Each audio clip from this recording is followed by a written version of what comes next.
Hello first years, and welcome to my introductory lecture on experimental sound.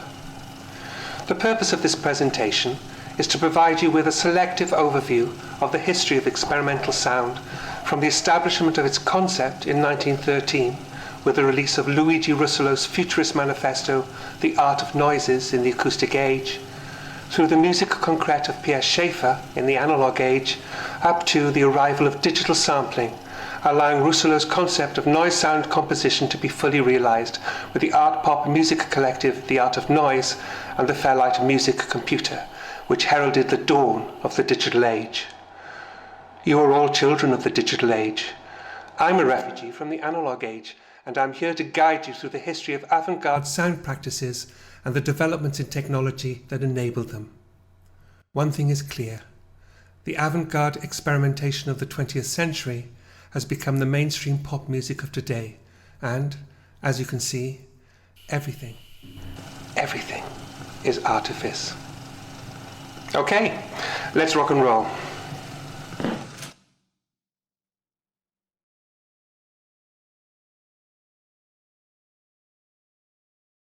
On the 11th of March 1913, Luigi Russolo, a self-taught painter and a member of F.T. Marinetti's inner circle, published his Futurist manifesto, L'Art dei Rumori, The Art of Noises, where he proposed a new kind of music inspired by the technologized and industrialized contemporary world. He argued that the traditional orchestra was no longer capable of evoking the modern world, having evolved before the advent of industrial modernity. The instruments of the orchestra were themselves a product of that pre-modern evolution, descendants of the perforated tube and the tension string. As Russolo observed, thus was born the concept of sound as a thing in itself, different and independent from life. The result was music, a fantastic world superimposed on the real world, inviolable and sacred. According to Russolo, music itself had been removed from the secular world and had been considered sacred and reserved for priests who used it to enrich the mystery of their rites. As a consequence, music inhabited a space separate and independent from the realities of everyday living. The notion that Italian art had become distant and abstracted from everyday life was a core futurist trope, consistent with all manifestos published up to that point since the first, the founding and manifesto of futurism by F.T. Marinetti, published on the front page of Le Figaro on the 22nd of February 1909. Despite his call to destroy all of the institutions that he believed were responsible for the stagnation of Italian art, this first manifesto was full of hope for the future, as long as it was unencumbered by the past.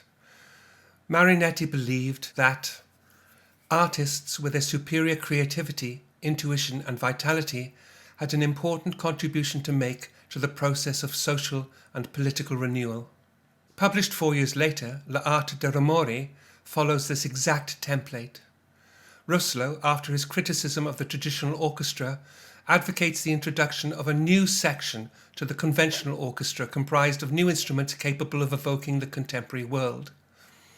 It should be noted that Russolo does not criticize the composers of the past, nor does he criticize contemporary composers.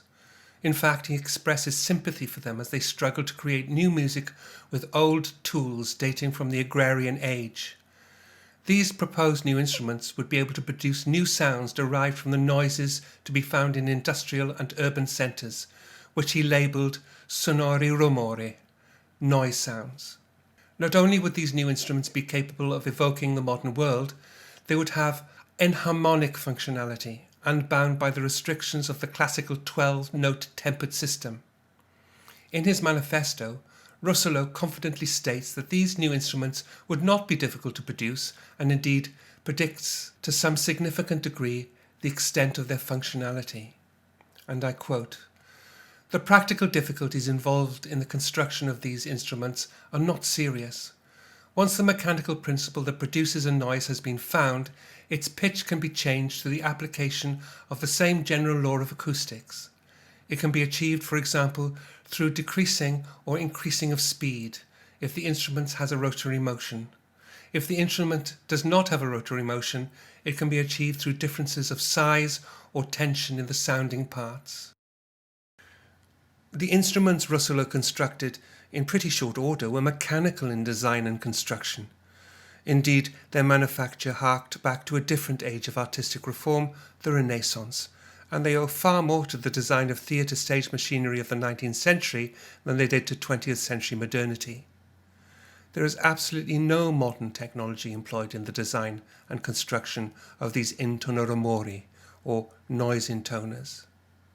The problem was, Futurism itself was a movement out of time, having been born in 1909 as an offshoot of symbolism.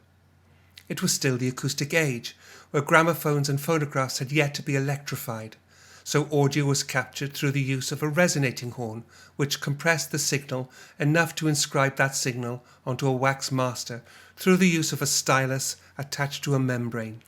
Playback also used an amplifying horn, and the engine, which revolved the turntable, was powered by clockwork. The evidence of a future technologized modernity was present, but had yet to make an impact. Harvard professor Lee DeForest had invented the first power valve called the Audion tube and patented it in 1908. But it would not be until 1921 when DeForest devised the continuous wave arc, which was a number of Audion tubes placed in series, that the electrification of the signal became commercially feasible. Change soon followed, and this technology was swiftly embraced. Commercial radio was born, and synchronized sound incorporated into moving pictures. In 1925, the resonating horn was replaced by the microphone, and the amplifying horn by the speaker. Sadly, this was all too late for Russolo and his acoustic intonoromori, which were treated with scorn by the public, their amplification weak, their noise sounds feeble and inconsequential when compared to the amplitude of industrialized modernity that they were designed to evoke.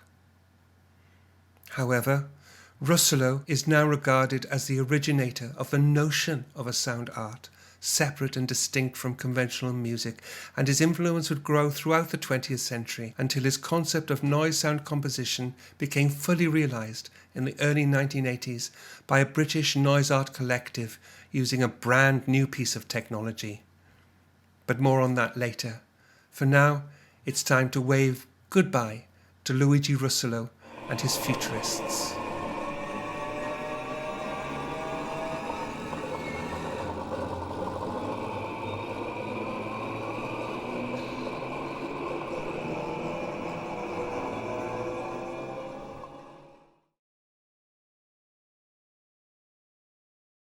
The next significant development in electronic music and experimental sound was the theremin, invented in the 1920s by Russian scientist Leon Theremin. There are two features which set it apart from other musical instruments: its unique tone and the fact that it is the only instrument ever invented that requires no physical touch to play. I've selected a range of clips to illustrate its features and the creative applications to which it was put and continues to be put to this day.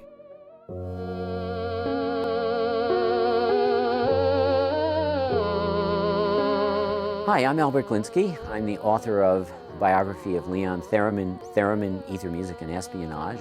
If you don't know what a theremin is, you've probably heard a theremin. You've certainly heard a theremin on old movie soundtracks if you've ever heard The Lost Weekend or Spellbound, or if you've heard certain sci-fi films from the 1950s. It's that familiar kind of squealing, wailing sound that sometimes goes along with the violins and is supposed to create an eerie mood.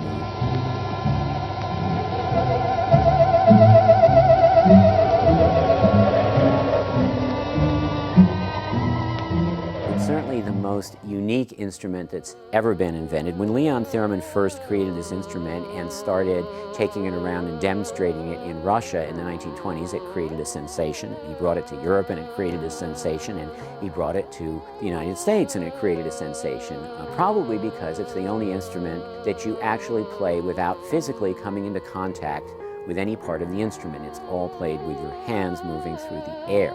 So one day in the laboratory, when he was working on a device to measure the density of gases, theremin decided to, instead of just having a meter on there to reflect the density of the gases, he also decided to put a kind of whistling device on there that would actually change pitch depending on the density of the gas.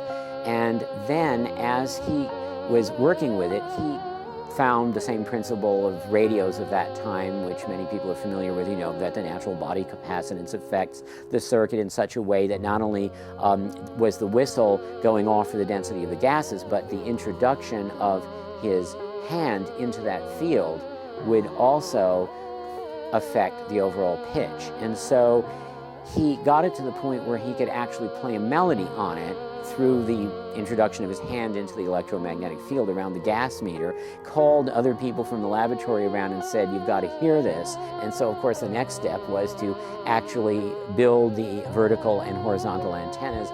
Originally, he had a foot pedal, and then eventually he thought it would be so much more intriguing to have the hands just purely in the air. So that's where he developed the first prototype theremin. So the brilliance of this technology is that Leon Theremin determined that if you have an electrical field around this antenna and it's connected to a circuit, and you have an electrical field around this antenna connected to another circuit, then by bringing your hands near these electrical fields, you are actually altering these electrical fields in such a way that it affects the circuits, and these circuits eventually go to something that is going to produce an analog sound that comes out of the speaker, and you will hear it. So your hands moving through these invisible electromagnetic fields will actually create the sound. On the original theremin, as Leon Theremin designed it, the tone was very close to a sine wave, which means very few harmonics and therefore not a very rich sound, more of a pure sound. So that's the general principle of the theremin. The theremin is a monophonic instrument, which means that it only produces one sound at a time. So I often compare that to singing in the shower, without the shower, just the singing. One tone at a time. We can't play harmony on this, although today we can use this as a MIDI controller and there are other applications of theremin. But the basic theremin produces one tone at a time. This is our pitch antenna, so anything we do in relation to this antenna with our hand affects whether it's a low note or a high note. This is our volume antenna here, and this is not only the way that we create louder or softer volume, but the way that we can chop up the sound over here into individual notes. The little knob here that says pitch, what that means is it controls the amount that the electromagnetic field expands or contracts from this antenna, therefore how it relates to the electrical capacitance in a particular person's body mass. So we're going to get a tone here. Here's a tone. I'm not doing anything. And then I am going to do this. I'm turning the knob, and I want the lowest possible note right here at where my hand is near the shoulder. Now if I turn the knob the other way, you see I'm not doing anything, but it's putting a higher note back here. But I want the lowest possible note right here. Now, I should have the full range of the instrument. And you can see it's quite a few octaves. And it is really essentially a siren. So you have this basic siren sound like this. And we want to then chop that up into individual parts using the volume antenna so that we can create individual notes like this. That kind of idea. So otherwise, if we didn't do that, we would just have, and we'd have that slide between notes. But this is very responsive volume antenna, and you can truly cut the sound off very nicely, like that. So that's the way we chop it up into individual notes. That way we could actually play something that is relatively musical, such as a scale.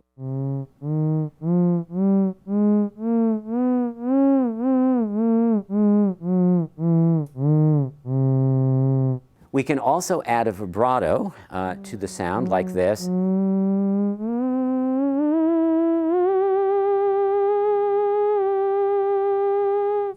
Now we want to be careful not to do the vibrato forward like this, or we will actually change the pitch of the note, but vibrato is generally done side to side like that. Bob Moog added a few knobs on the ether wave here, allowing you to change the nature of the sound a little bit and make it a little bit richer. So, for instance, there is a brightness control here. I'm going to show you one extreme. So here is the brightness knob in one position. And now brightness adjusted differently. And now I'm going to adjust the waveform a little bit. This is one extreme of the waveform. And now with the dial all the way to the other side, waveform. So a different sound quality, essentially. Playing the theremin does involve a great deal of skill, as you can probably tell. It was originally advertised in 1929 when Radio Corporation of America designed the first commercial theremins as something that was easy to play. All you had to do was wave your hands in the air. But as people learned very quickly, waving your hands in the air was a far cry from being a musician or creating anything that sounds like music. The theremin is a very difficult instrument to play, but as a result, it gives a great deal of satisfaction for those people who actually have mastered it or have come close to mastering it. The theremin has been used in all different types of music and is a very... I'm going to try having it pick up the library's dynamic.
John Cage was a pioneer of the New York post-war avant-garde movement. As a composer, music theorist, artist, and philosopher, he dedicated his life to the thorough exploration of sound, making him undoubtedly one of the most influential composers of the 20th century. But his 1952 composition, 433, caused quite the scandal.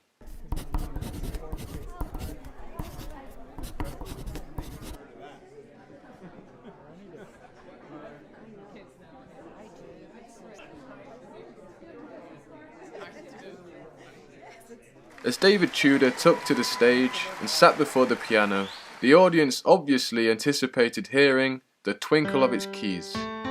Instead, they heard what Cage claimed had took him 5 years to compose, and that was absolutely nothing.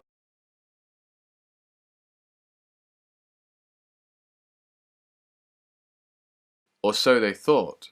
Cage preached that true silence, the utopian ideal of serenity we often strive for, doesn't exist. Cage concluded that actually, silence was the absence of intention, and this observation was manifested within 433. The piece, whenever it is played, is performed by the audience and the environment, all framed within 4 minutes, 33 seconds. The conventional coughing fit, the fidgeting, the uncontrollable giggle, all find themselves part of the manuscript of 433, a piece that is constantly being rewritten. Because of this, no two performances of 433 are the same. The lack of intention provides a musical freedom that no amount of experimentation can come close to obtaining. The beauty of 433 is that the listener is just as involved in the musical performance as the performer. But when I listened to it on Spotify, I couldn't have felt more of an onlooker. All the sounds were presented to me on a bed of mic hiss. Cage said that the performance should make clear to the listener that the hearing of the piece is his own action, that the music, so to speak, is his rather than the composer's. The version of 433 on Spotify certainly didn't feel like mine. Instead, listeners are forced to eavesdrop on somebody else's experience. And well, if that's the case, 433 really is just an amalgamation of meaningless noise. If you truly want to listen to 433, get yourself a timer. Set it to 4 minutes 33 seconds, wherever you are. On the bus, on a train, in a cafe, on the beach, anywhere. And just listen. Hear the piece that took John Cage 5 years to compose. A piece where he denied his own self-expression to empower you.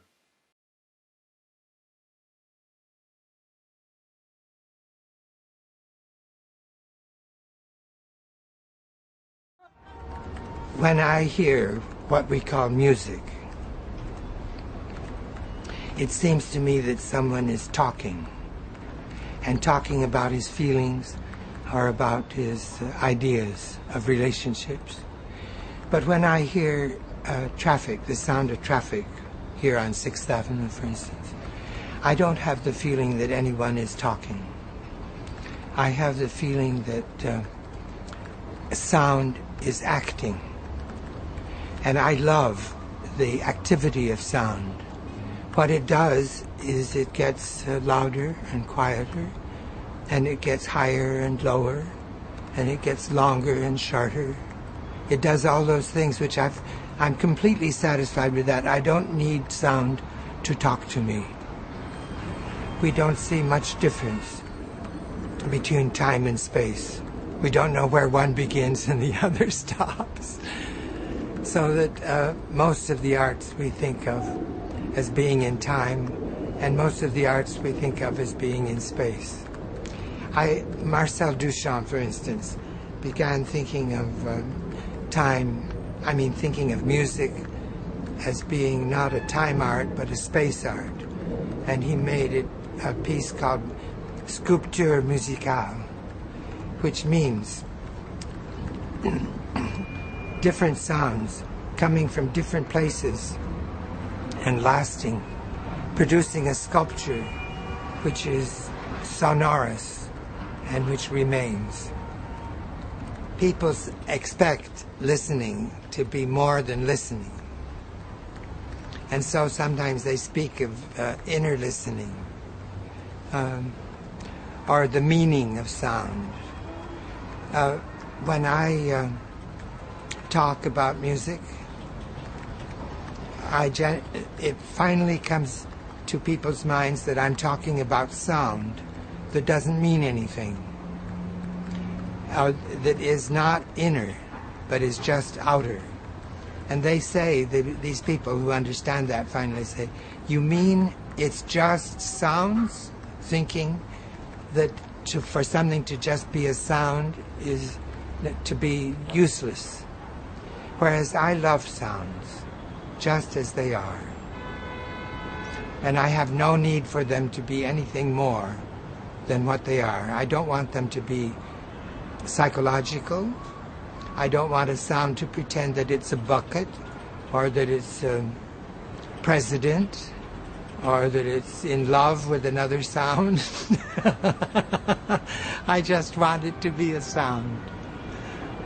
And I'm not so stupid either. There was a German philosopher who's very well known, Immanuel Kant, and he said there are two things that don't have to mean anything. One is music, and the other is laughter. Don't have to mean anything, that is, in order to give us very deep pleasure.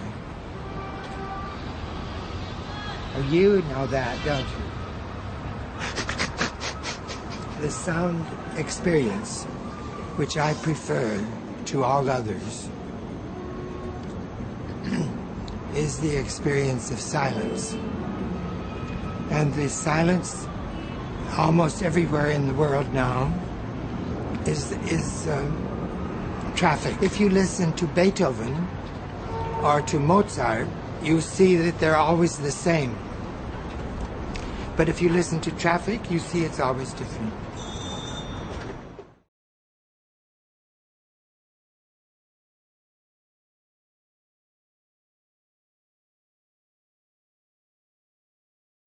Okay, are you all still with me? I hope so. So, John Cage, one of the most influential avant-garde composers ever, and certainly one of the most influential composers of the 20th century, largely thanks to his most controversial and signature composition, 433. Originally performed in 1952 by David Tudor on the piano in Woodstock, New York. It's a piece in 3 movements, Tacit 1, Tacit 2 and Tacit 3. It wasn't originally called 433. I believe its original title was Tacit. But the original performance by David Tudor in 1952 lasted for 4 minutes and 33 seconds, and all subsequent performances have followed that exact timeline. He would signal the end of each movement by taking the lid of the piano and placing it over the keyboard. And then he would raise it to initiate the second movement and the third movement. And the whole duration, including the various intervals of those 3 movements, have subsequently been copied. So, let's see a version. Now I was very much tempted just to show you the full orchestral version by the BBC Philharmonic or Radiophonic Orchestra at the Barbican in 2006 that was broadcast on BBC 4. There are many, many different versions on YouTube, and I've been trawling them through, and the funkiest one that I found is by a death metal band called Dead Territory. Now, you were wondering perhaps why I insisted that everybody press play on this video that I created for this lecture at exactly the same time. And the reason that is because I want you to all watch this with your Teams chat open and your microphone switched on. Because of course 433 is not about the performance, but those contained within the performance space. 433 is composed individually on every single performance by the audience, the environment in which they find themselves. So every production, every performance is unique.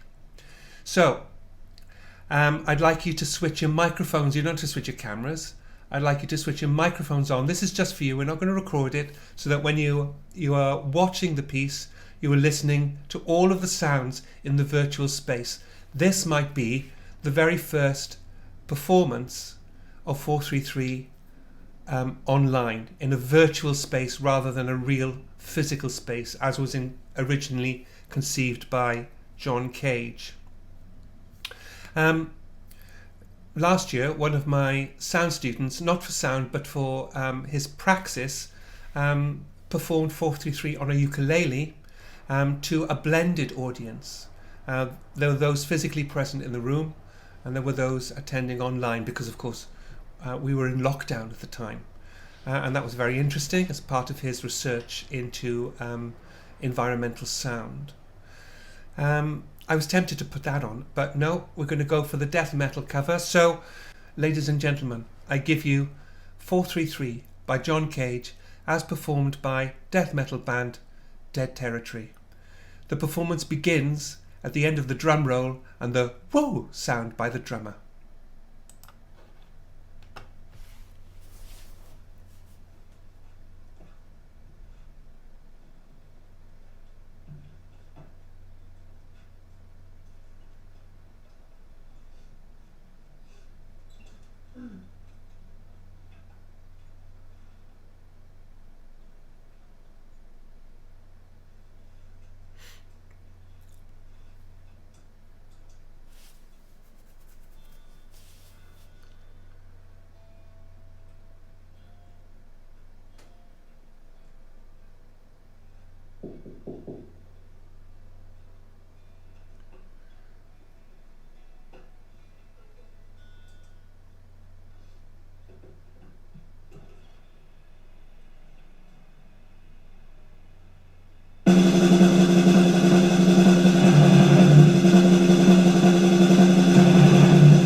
Love that.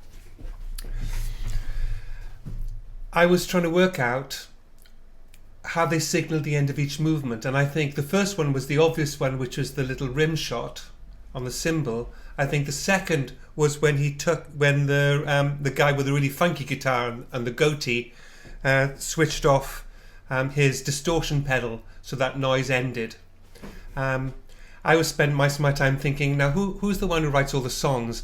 I'm guessing it's the guy on the other side with the Gibson Explorer copy, who looks like he's a physics student.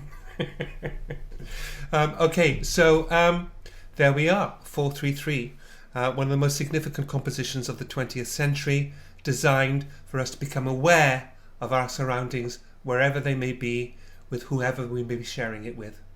Okay, so moving on. Okay, I think it's time you had a 5-minute break, but just 5 minutes.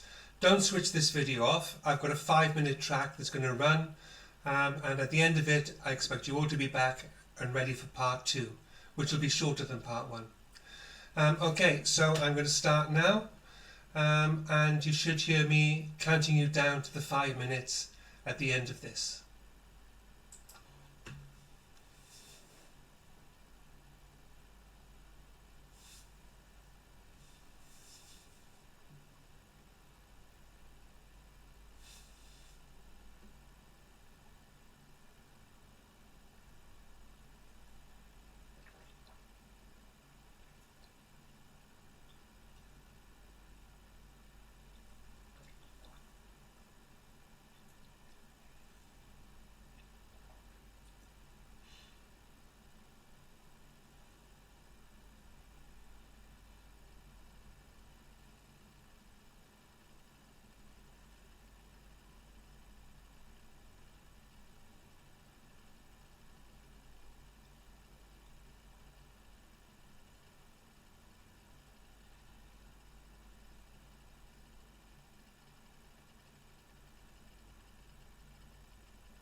Beep, 1 minute.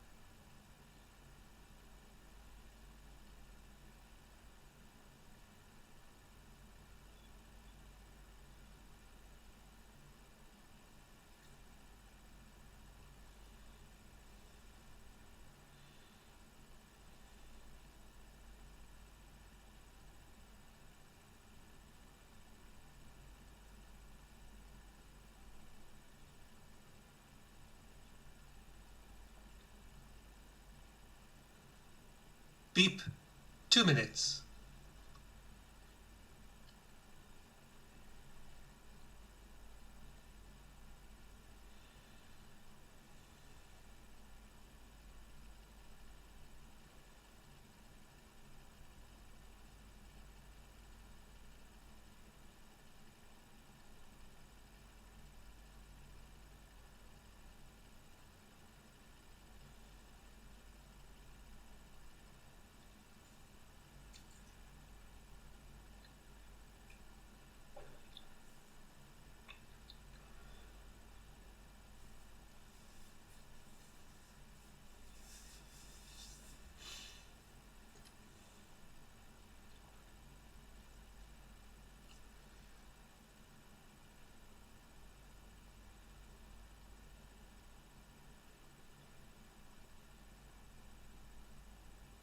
Beep, 3 minutes.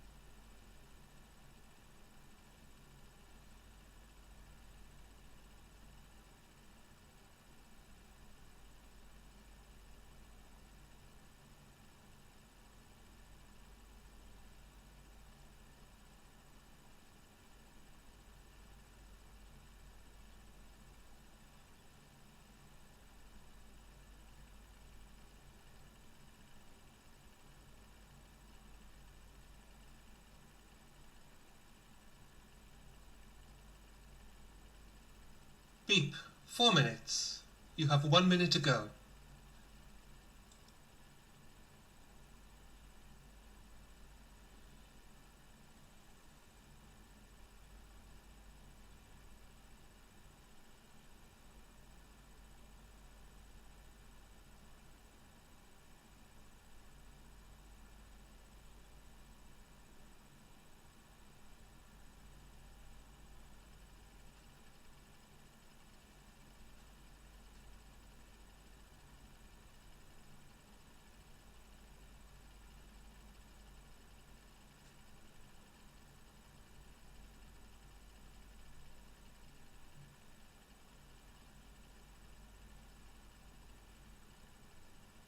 Ten, 9, 8, 7, 6, 5, 4, 3, 2, 1.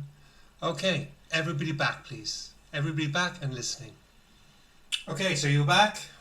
Come on now. Come on, settle down. Okay, get it, everybody ready? Okay, so now we're moving into the analog age and the art of musique concrète.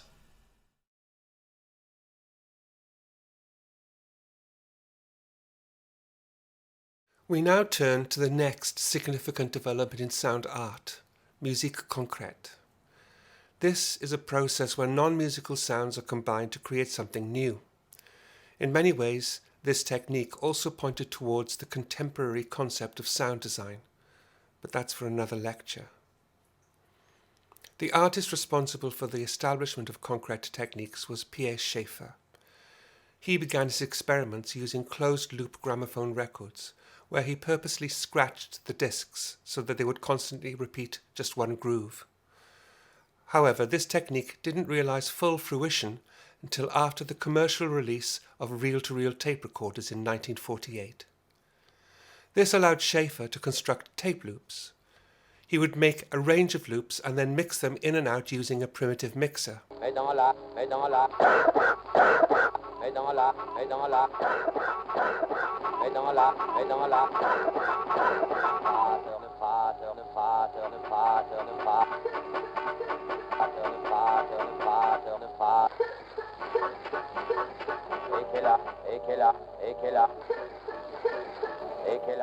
When we think of musique concrète, we think of the highly rhythmic constructs produced by later practitioners. But commercial pop music owes a significant debt to Schaeffer, for without his contribution we would not have hip-hop, or indeed any dance-orientated music from the 20th and 21st centuries.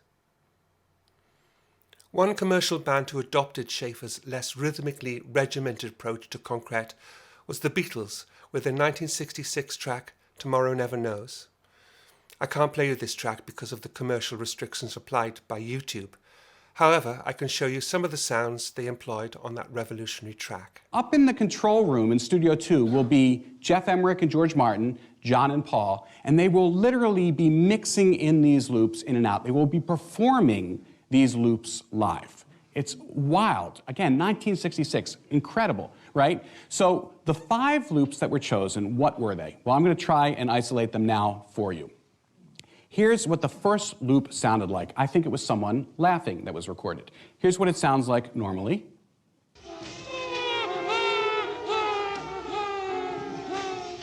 And when you speed it up, right? So everyone who thinks seagulls are in the song, no, it's just someone laughing, right?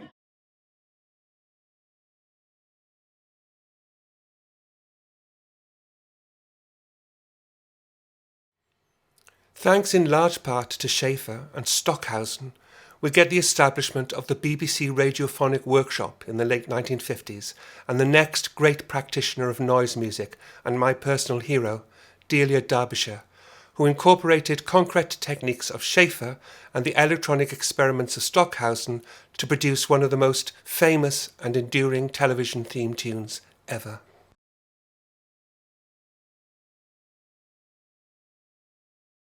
I saw the graphics at the same time that Ron Grainer did, and then I was given his score. So Ron actually wrote the tune on a piece of paper, a single piece of paper, and then left us to it. When I saw Ron Grainer's score, there were some swoops indicated, and I assumed those were sine waves. The bass line that everybody thinks they know are actually made in two tracks within themselves. I think he may have described as guitar plus a, I don't know, something like a bass bassoon or something. We did a whole string of me,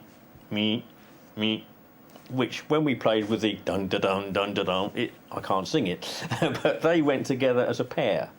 But then, apart from that, to fit in with the graphics, he used words like clouds and wind bubble. But it's that sort of detail that people who create a Doctor Who signature tune by ear don't know that that's how it was done, or how Ron actually scored it, because the score has never left the building as far as I know. Don't ask me where it is, it's somewhere. Clouds, obviously, one thinks of as filtered white noise, and wind bubble, I think we used the wobulator. Delia and I got to work using sound generating equipment. There are no musicians, there are no synthesizers, and in those days we didn't even have a 2-track or a stereo tape machine. It was always mono. It was constructed on, literally on quarter-inch mono tape, inch by inch by inch. And literally we built up the orchestra with individual notes, and Delia would say, I think we need about 64 B flats and 25 E's and B's and things like that, and we cut them all out physically. What I'd like to say is that hardly anything of it was done in real time. It was done either at half speed or chopped together in little bits of tape. For example, the swoops at the beginning, that they were done on the old valve oscillators. Now, most tunes have got a 3-part structure. You've got a rhythm, you've got a melody, and you've got the sort of twiddly bits on top. So we created 3 separate tapes, put them onto 3 machines, and stood next to them and said, ready, steady, go, and pushed all the start buttons at once. It seemed to work. In those days, it was obvious if there was a wrong note, how to find out. You simply unrolled all the tape down the floor, walked along the sticky tape joins, and where 2 sticky tape joins weren't next to each other, that was the wrong note. So that was that. And we played it to Ron, yes, lovely, and it became the theme that we grew to love.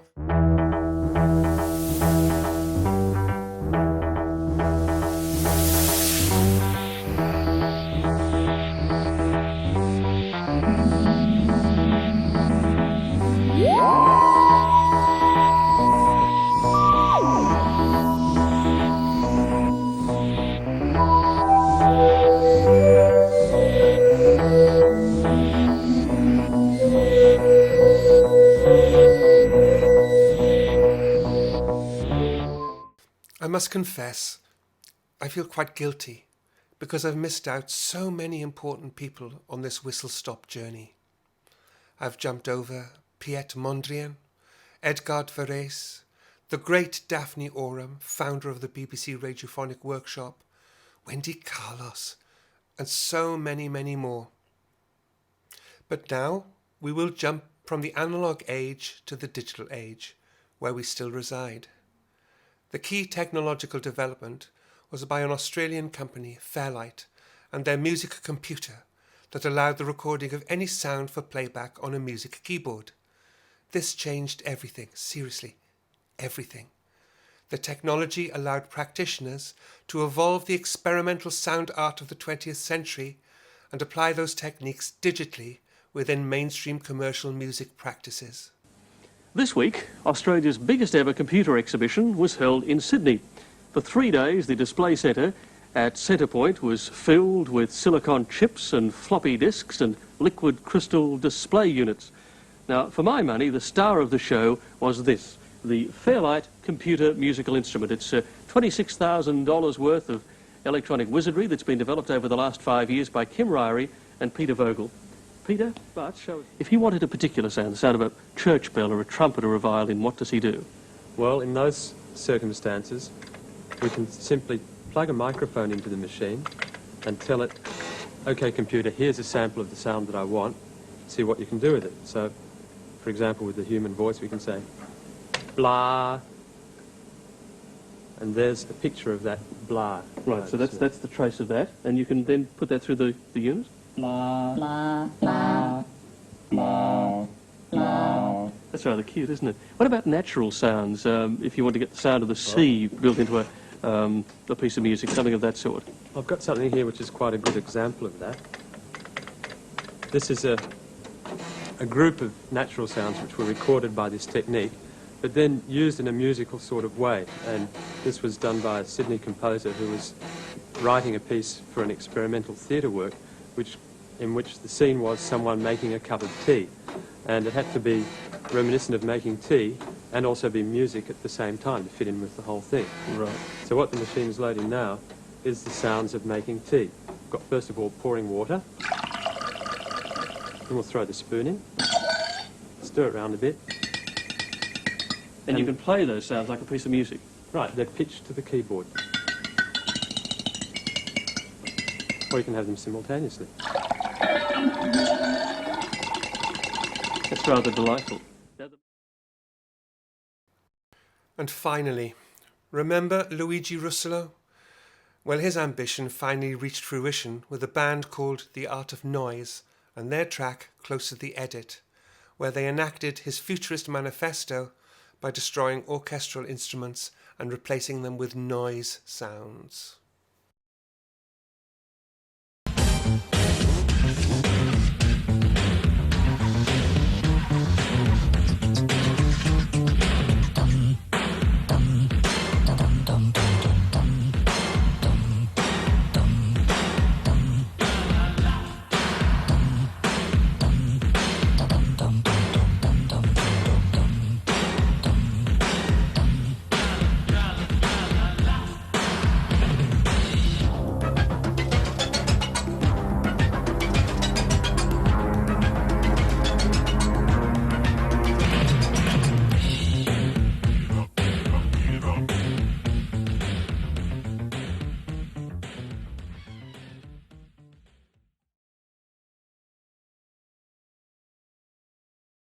I thought that I would give you a quick demonstration of how to construct a musical concrete piece, essentially a rhythmic piece, using Logic Pro X and a variety of found sounds. So I have a wine glass, I have a paintbrush, I have an electric razor, an electric toothbrush, I have a cake tin, a hat, a spatula, some Tupperware, and some kitchen roll of some description. Actually, it might be builder's roll. I'm going to record all of these using my USB microphone. There it is right there. Directly onto Logic Pro X. And then I'm going to cut and paste them into the sampler, the built-in sampler. First thing I'm going to do is I'm just going to record as many sounds that I can generate using these found objects. So here I go.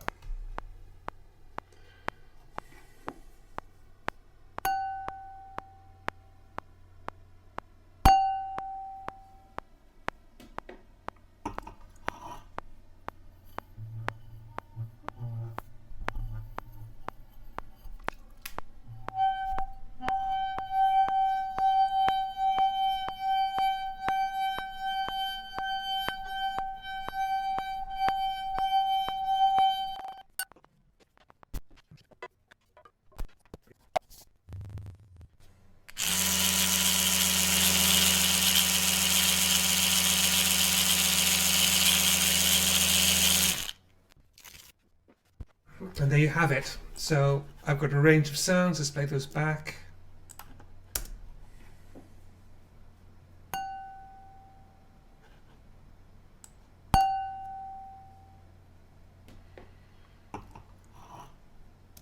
Okay, so I won't play them all the way through, but what I'm going to do now is I'm going to chop them up individually. And so we'll use some of them to create, I suppose, a found sound drum kit, and we'll use some other sounds to create kind of pads and drones and all that kind of funky stuff. So I'm probably going to fast forward this bit, but essentially what I'm doing, I'll do the first one. So we'll use this first one here. So I'm going to get my scissors, and what I'm going to do, I'm going to chop as close to the beginning of the sound as I can,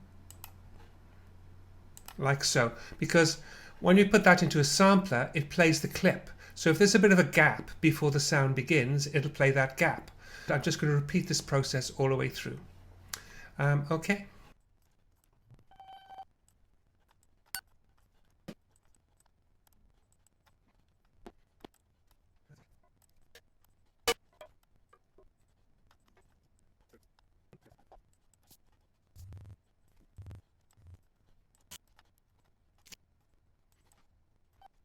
Those are my sounds. I have on this track here, I've got all of my percussive sounds. On this track here, I've got all of my kind of droney kind of sounds. So what I'm going to do is I'm going to create the percussive sound orchestra first. So I'm just going to highlight all of these. Actually, is this one? Oh no, that's another droney sound. I'm going to select all of these and I'm just going to drag them and I'm going to push them. Can you see I positioned them on a track that doesn't exist, and I'm going to move it to here, which case create new track using sampler. I'm going to use sampler chromatic map. And what that will do, because it's a number of individual samples, they will put each sample on a different key of the keyboard.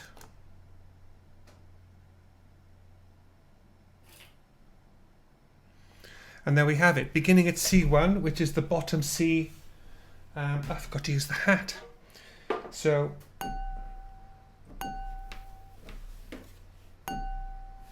it automatically does wobble when I put modulation in. So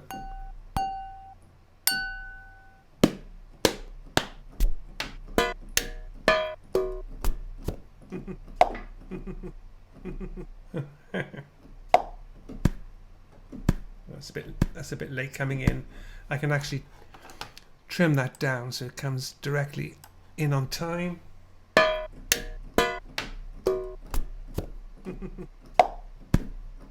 There we are.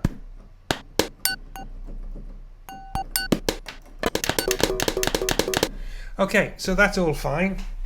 What I'm going to do, each one of these responds to an individual track. So this sound,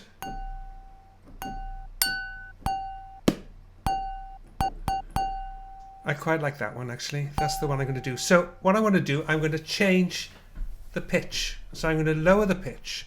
I can either lower the root key so that even though it's playing on this key, it's actually the root key is further down, but I'm just going to drag down the pitch, see what that gives me.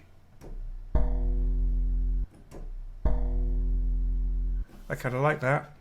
So I'm going to trim that up so it comes in absolutely on time.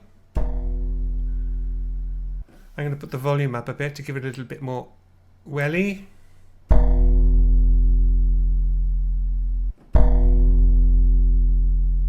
I like that. What happens if I play it in reverse?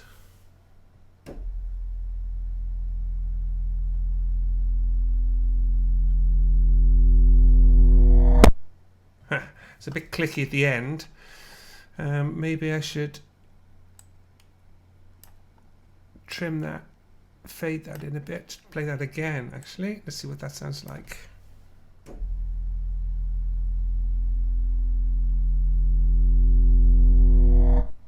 Oh, I quite like that. This one is a standard, so I'm going to lower that again, tune that down. Oh, I could tune it up. Ah, it's boring. Let's pitch that down. This is a glass, but if you lower it in pitch, it sounds like a tin can, doesn't it? Trim that up a little bit. Make it not quite so long. Bit of a fade out. Or volume. Let's Put the volume up a bit. That's the reverse. I can stay where it is. Let's lower that, and actually let's one shot it. One shot means if you hit it and you take your finger off, it'll still play all the way through. If one shot's not put in, it'll stop playing as soon as I take my finger off. So that could be our kick drum. So let's tune that down. Ooh, that is nice. I wasn't expecting that long decay.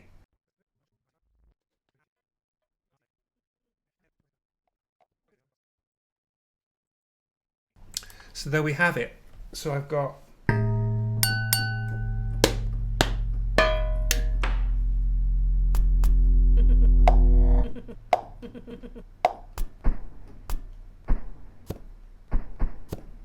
so I'm going to do a rhythm. I'm just going to do a standard rhythm.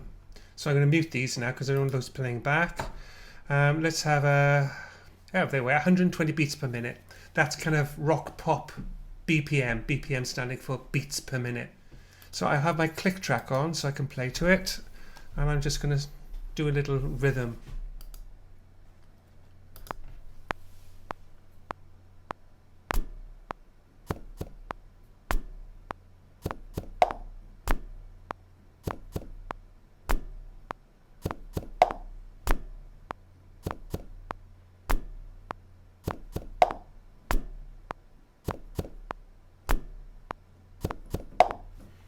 There we go. Not the most inspiring, but you get the idea. I'm just going to, what we do call quantize, which means it moves all of the notes exactly onto the grid line so it's all in time.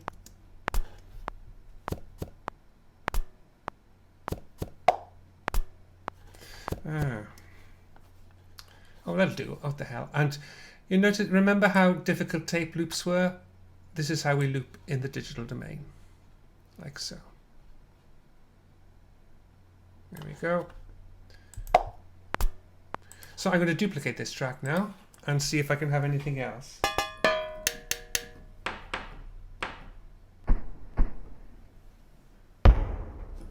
Okay.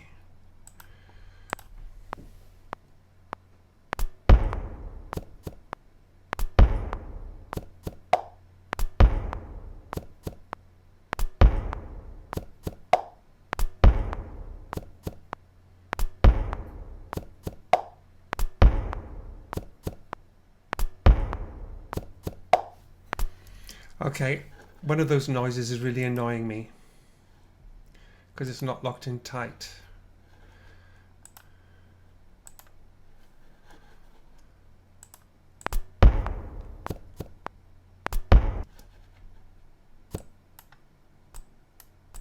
There we are. See, it's not, so I'm going to trim that up. See if that sounds a bit better.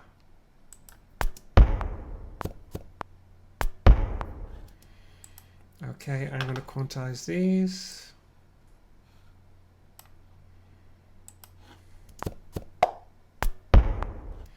And then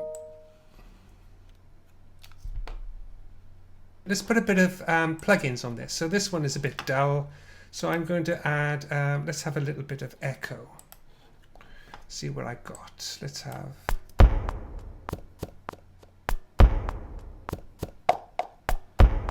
It's quite nice. Let's have something triply.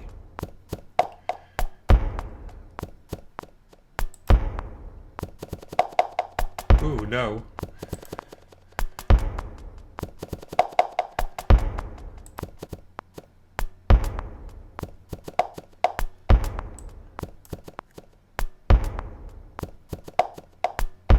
It's a bit weird.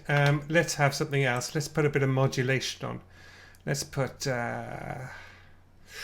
what should we have? Flanger.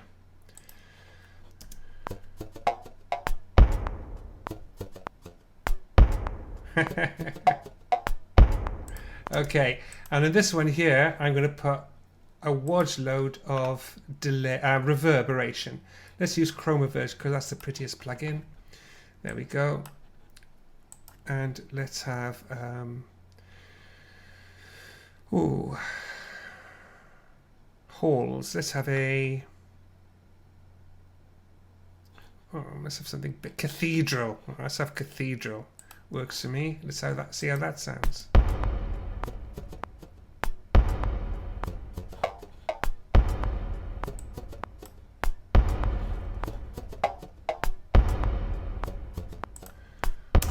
Very nice.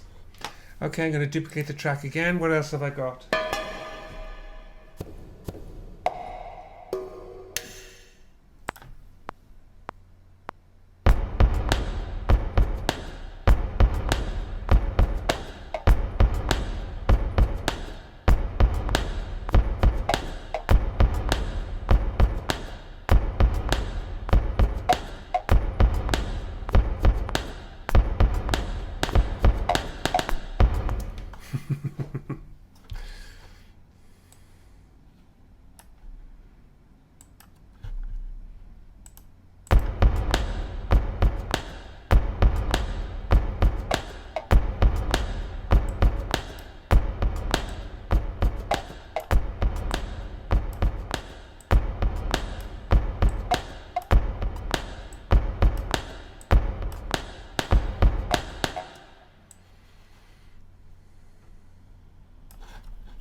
That'll do. It's all a bit messy, this is, but it's just a quick demo.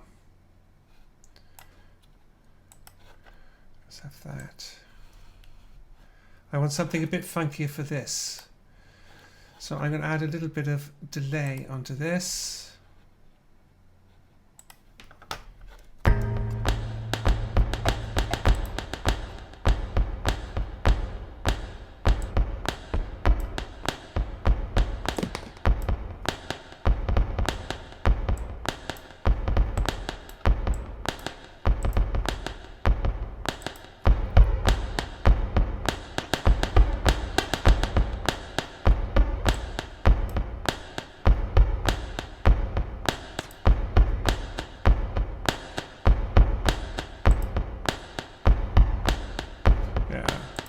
Do I suppose I can take that down a bit. Okay, so I could go on, but I'm not. That'll have to do. So let's take, what's this sound here? Okay, so because I've only put one instrument on,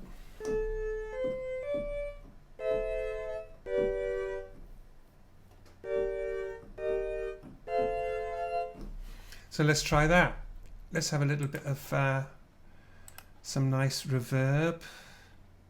Let's have Space Designer for this one.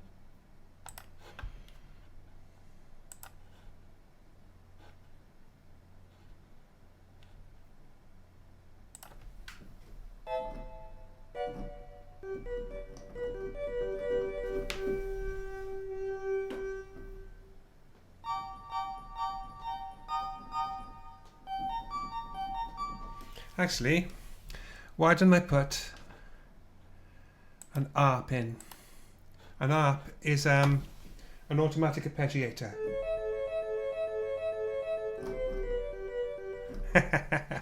Okay, we'll just use that default.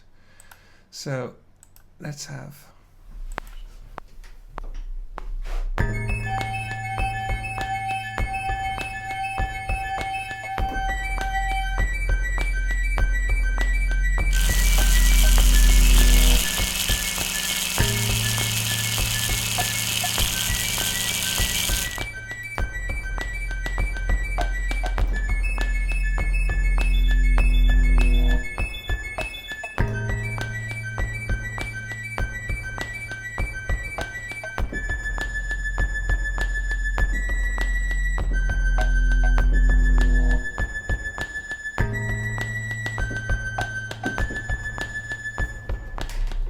go.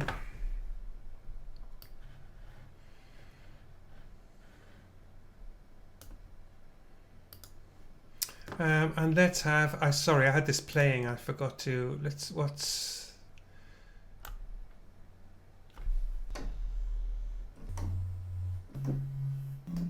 is the razor blade, so I'm gonna boost the volume a little bit, and let's see what we got. Let's take the level up a bit. What's it sound like up? Amazing, isn't it? That's the actual sound, which I kind of like. Okay, so I'm going to add a bit of a delay.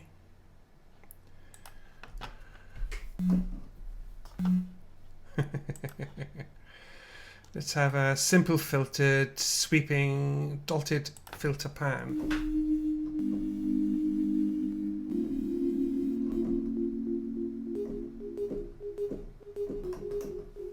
Okay, it's probably not going to be in tune because I've not tuned any of this stuff.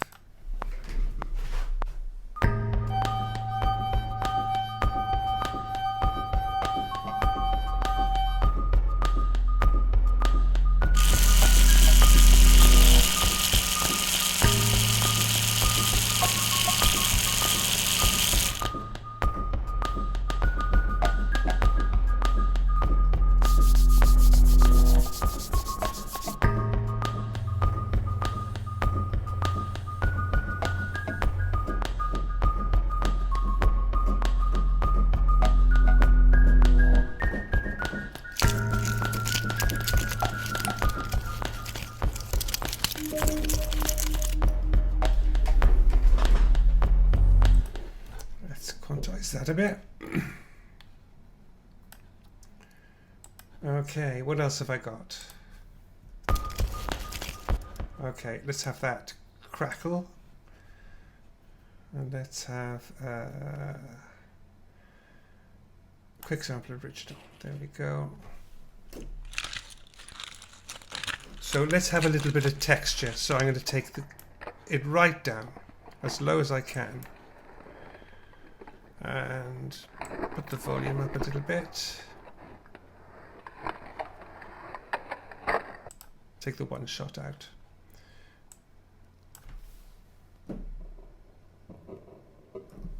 Let's have it coming straight away.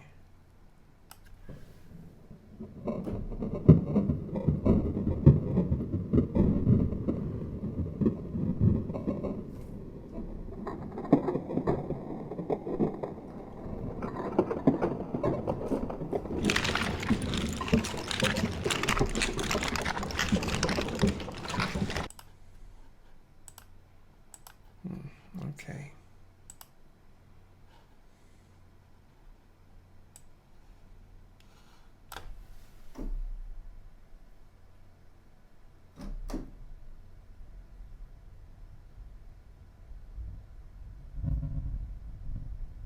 Lovely. Okay, I'm going to trim that up so it comes in nice and quickly.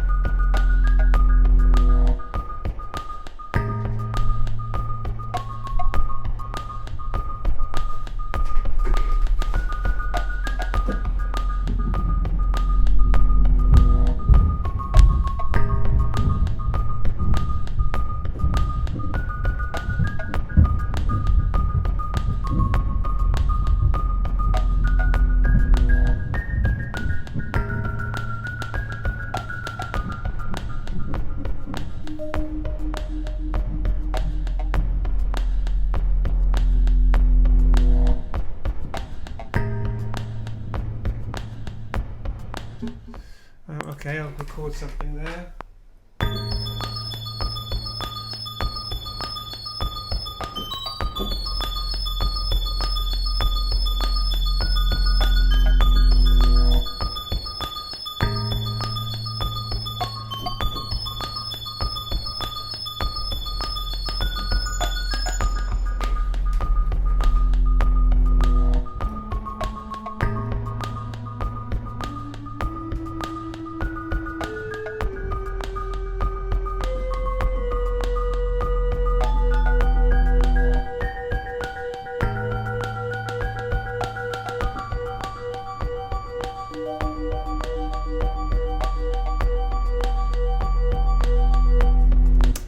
And there we have it. Let's open a movie. See if I can find some...